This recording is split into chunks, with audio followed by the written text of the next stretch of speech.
The latest DCS update just dropped, and it's a big one. We've got new additions, core changes, and a ton of fixes to explore.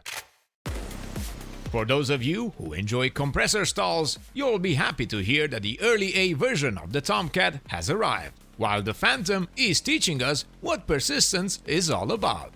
We're also seeing major core updates preparing for the upcoming C-130 and the new logistics systems, plus plenty of improvements across maps, modules, and AI. So in this video, I'll take you on a quick tour throughout all the eye-catching and most important changes in the latest DCS update. Only here at How I Play. This video is sponsored by Next Level Racing. Get their products using our discount link. Hello virtual pilots, I'm Andre Celesti, and tonight we're diving deep into the latest DCS update. Hope everyone is doing well. We've been having a blast on the HIP Dynamics server while waiting for this patch. And once the update dropped, we knew it's a chunky one. From long-awaited core improvements to module fixes and new content, there's a lot to unpack. So sit back, relax, and let's check out the highlights of this new DCS release.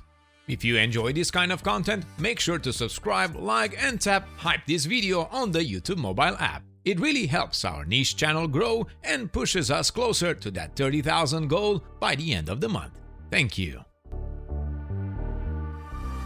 The biggest new arrival is the Early A Tomcat from Heat Blur. Externally, it looks the same, but under the hood, you'll find new TF engine behavior and the joy of compressor stalls, lower speeds, and some tricky handling.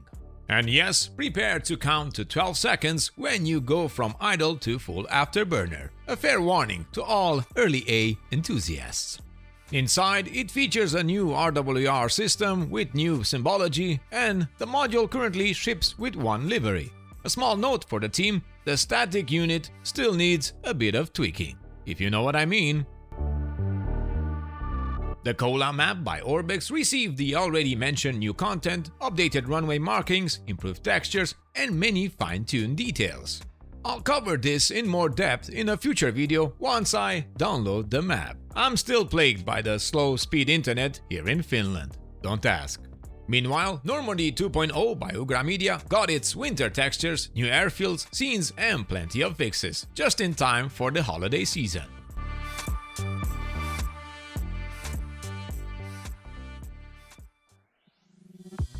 The update also brings a big round of core DCS changes. AI got smarter across ground, air, and naval operations. They fixed head-on attacks for the AI F-16s, improved taxiway traffic, better Harrier nozzle use during landings, fixed air refueling for several jets, new helicopter tasking option for sling loads, cargo hooks, and advanced waypoint actions for drop zones. For weapons, there are new trajectory sync checks for the R-27 missiles, some GBU-31 improvements, and fixes to splash damage on anti-runway bombs. The UI now has a cleaner color grouping on the debriefing screen. We got fixes for dynamic spawn slots and a bug fix that used to reveal all units in the coalition join screen. That one was overdue. We also got new civilian trucks with liveries and fixes to dynamic FARPs and current hills assets. The MiG-29A Fulcrum features a long list of fixes, with a reduced autopilot oscillation, still work in progress, a new training mode for weapons, and the force feedback device problem during AFCS bit got corrected, and it's finally starting to feel right. Nice. For the F-16 Viper and Hornet, both got the new visor effect, additional NCTR database entries, and VR improvements, including Force IPD distance settings. Small but appreciated quality of life updates. On the helicopter side, the Apache sees major upgrades to controls and AI CPG logic, new subtitles, audio tweaks, and improved pilot logic that makes it smoother to fly. There's now separate speed modes, ground versus true airspeed, and more realistic tactics and flight timing. It even adds new lightning configurations, including combat blackout mode. For the Mi-24P Hind, Petrovich now has a sharper target search algorithm in clutter areas. Meaning, I see better now, no? Exactly. He can also now engage amphibious vehicles on water. Ooh, goody. Perfect. For the CH-47 Chinook, we got new VoIP background effects, fixes for control indicators, and some stability improvements. I sure hope more improvements will come as logistics gets more focus with the dynamic campaign. Hopefully.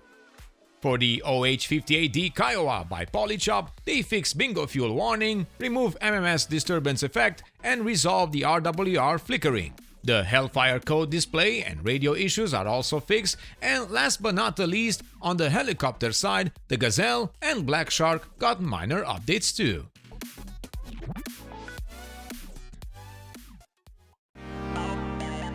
The Phantom takes the crown this update. Huge improvements starting with a new electronic flight bag or EFB. It's also the first DCS module with a persistent state system. This means the aircraft's condition, wear, and setup are saved across missions and campaigns. It's tracked by livery and tail number and can be toggled in the mission editor or special options. This is a game changer, and honestly, I hope this feature becomes standard for all modules. It's a massive quality of life improvement for both multiplayer and single-player pilots. And I really hope the devs take this in consideration, be that third parties or Eagle Dynamics. This type of system is a godsend to users who want to keep their MFD settings and cockpit preferences during sorties, on a dynamic campaign server, or even in single-player operations. This will make the DCS environment even more dynamic and meaningful compared to any other title out there, as flying in multiple sorties for a long period every week with takeoff and landings, rearm and repair would bring your personal hangar to life, as the future of DCS continues to shine above any other title out there, old and new. And if you aren't aware, ground operations and checks will become reality in the future. Sticking with the Phantom, they've also added the F4E Aerial Target Drone as an AI unit, a perfect tribute to the retired F4E Phantoms as self-flying bricks. Nice! On top of that, you'll notice new systems for wear, random failures, and performance degradation. The Phantom now feels alive, and that's what makes it special. There's a lot more in this update, but these are the major highlights that truly stand out.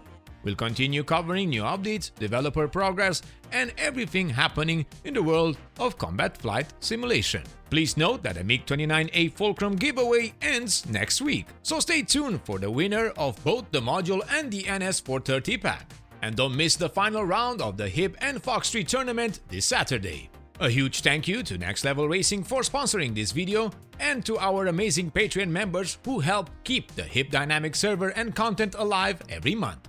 And as always, I'm Andre Celesti, reminding you to fly safe, and I'll see you next time.